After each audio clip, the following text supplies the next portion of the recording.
गांव के दीवानी रे, बचपन के प्रेम कहानी रे। मोर गवई गांव के दीवानी रे, बचपन के प्रेम कहानी रे। छोड़ दे है रे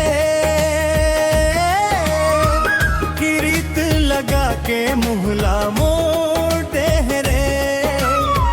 छोड़ दे है रे किरीत लगा के मुहला मोड़ दे है रे। सपना दिखा के दिल्ला तोड़ दे है रे। सपना दिखा के दिल्ला तोड़ दे है रे।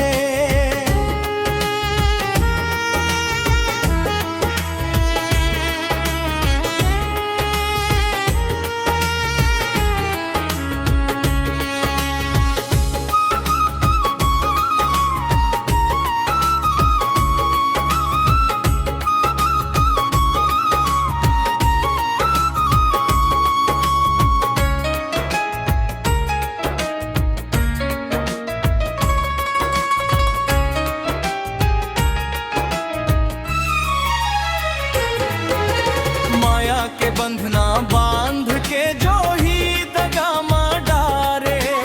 मोर दीवानी लिख लिख भेजो पतिया रानी, मन में बसा के प्रेम कहानी। आँखी में सपना सजाए के हंस हंस बात बनाए। आज पराए संग चल दिस मोला रोवत छोड़ाए।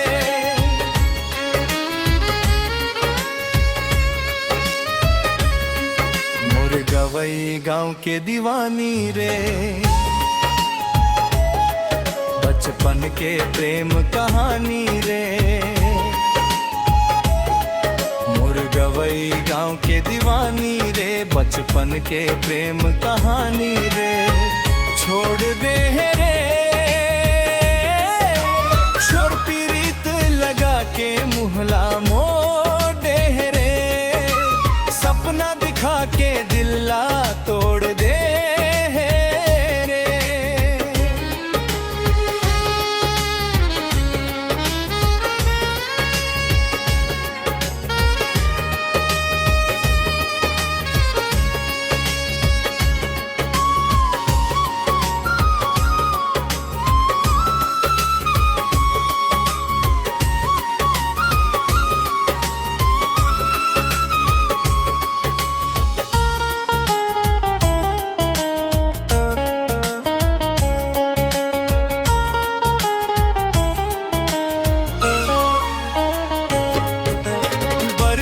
पर के छैया तले संग संग बैठे रेव।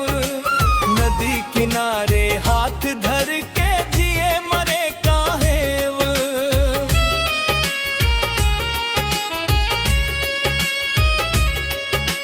अब वो दिन लभुला दे दूसर संग मुस्काए। मोर जिंदगी के फुलवारी ला आंसू ले भर जाए।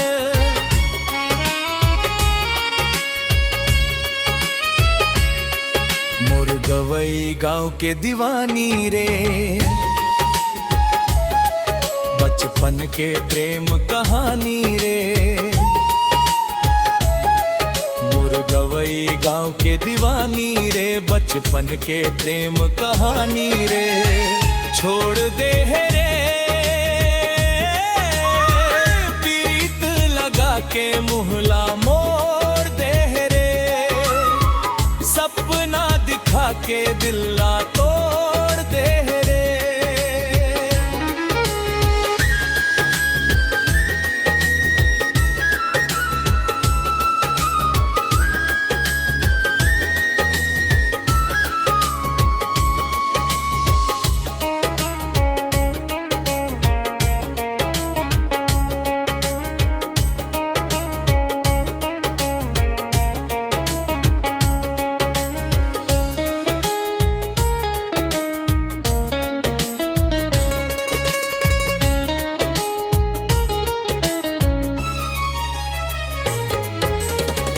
का तोला चाहे वो मैं ओत